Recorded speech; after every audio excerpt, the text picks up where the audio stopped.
this video, I am going to demonstrate the scapular region and the intermuscular spaces in this region. The scapular region, it contains the deltoid muscle. As you can see here, these are the fibers of deltoid. The deltoid muscle takes its origin from the lateral 1/3 of the anterior border of the clavicle. These fibers, what you're seeing here, these are the middle fibers that takes origin from the acromion process of scapula. And these are the posterior fibers of the deltoid. So these muscle fibers takes its origin from the lower border of the spine of the scapula. So this is the spine of the scapula. These muscle fibers, they converge together towards the deltoid tuberosity here, that is present in the lateral surface of the humerus. So this is the deltoid muscle. The next muscle is the supraspinatus muscle. To see the supraspinatus muscle, I am reflecting the trapezius muscle. So the muscle I am holding here is trapezius. I am reflecting it downwards. The muscle, what you appreciate here, so this is the supraspinatus muscle. You can see here, this is the supraspinatus muscle. So as the name is suggesting, supraspinatus means the muscle is present above. Supra means above the spinous process. The fossa, what we see here, is supraspinous fossa.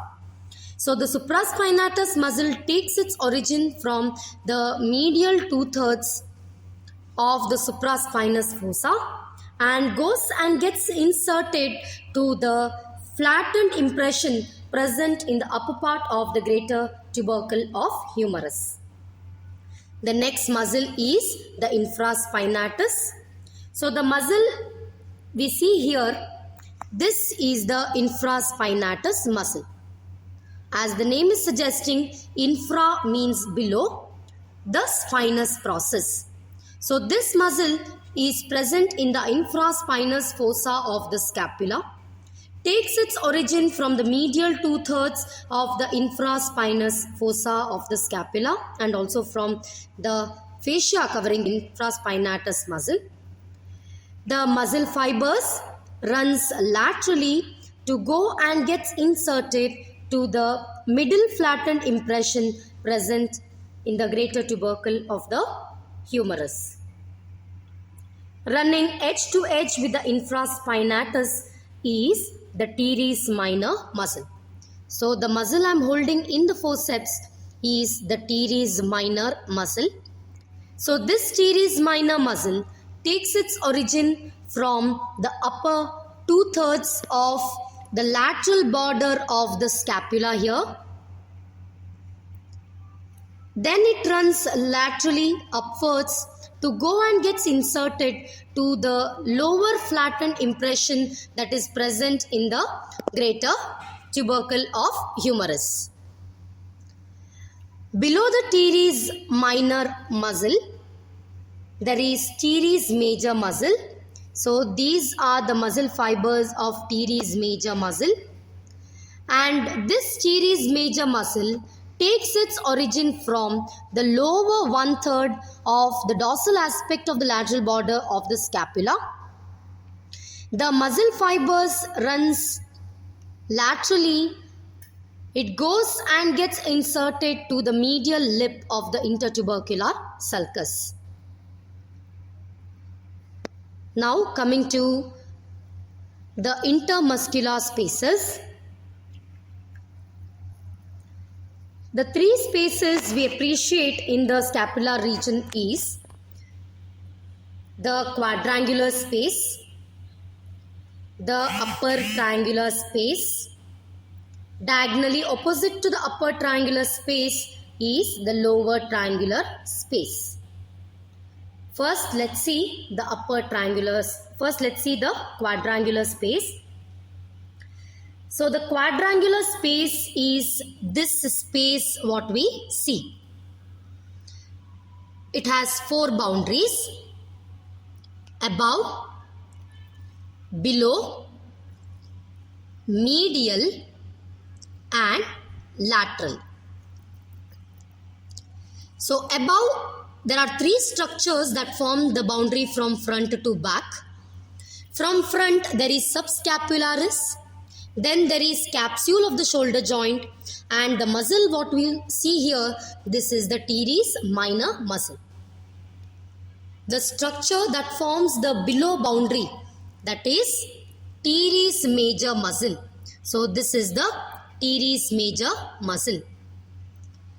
The structure that forms the medial boundary is the one I am holding in the forceps. This is the long head of the triceps. And the lateral boundary, it is formed by the surgical neck of humerus. So I am showing the surgical neck here with the forceps that forms the lateral boundary. So the space is the quadrangular space. So the moment we think about the surgical neck, the structures that comes our mind is the axillary nerve. You can see the axillary nerve here, the one I am showing in the forceps. This is the axillary nerve, and along with the axillary nerve, the artery what we see is the posterior circumflex humeral artery. So these two are the structures that are present in the quadrangular space. Coming to the upper triangular space now. So when the upper triangular space should be identified, identify the lateral border of the scapula.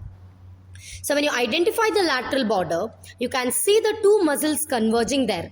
One is teres minor. This is teres minor. Below that, this is the teres major. So now this forms the upper triangular space. Above, the upper triangular space is bounded by the teres minor muscle, this one. Below, it is bounded by the teres major muscle. And laterally, this muscle you are seeing is the long head of the triceps. So the content of this space is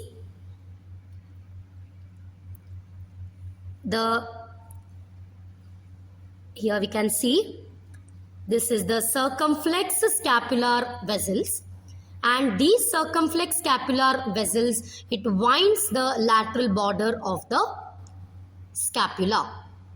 What I am holding is the circumflex scapular vessels. So that completes the upper triangular space.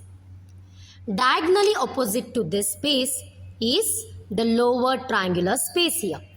So this lower triangular space, it's bounded medially. This is the long head of the triceps.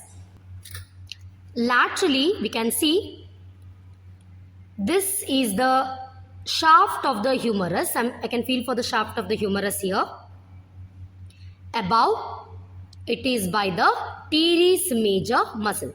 So the muscle what I am holding, see here, these are the fibers of teres major muscle. The contents of this is the radial nerve and the profunda brachii vessels. So from here, the radial nerve leaves this triangle and runs in the spiral groove. Thank you.